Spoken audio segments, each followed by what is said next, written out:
In one beautiful country, in a wonderful forest, there lived a funny enchantress. She lived happily, loved animals, but people not so much. They were evil. That's why she didn't eat them.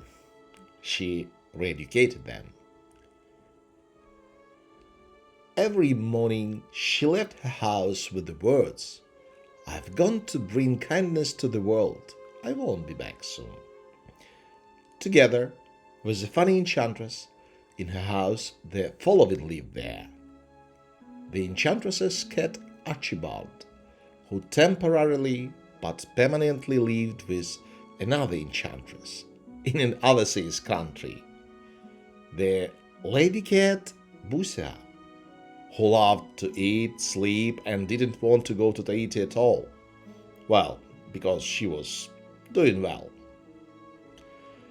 And the enchantress who created amulets, a very creative and a little timed person, all because constant communication with the master of the forest would make anyone stutter.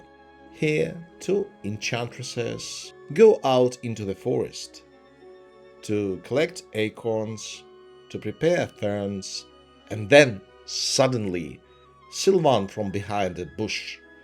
It's good that he didn't have a bicycle yet. In general, they lived well, cheerfully.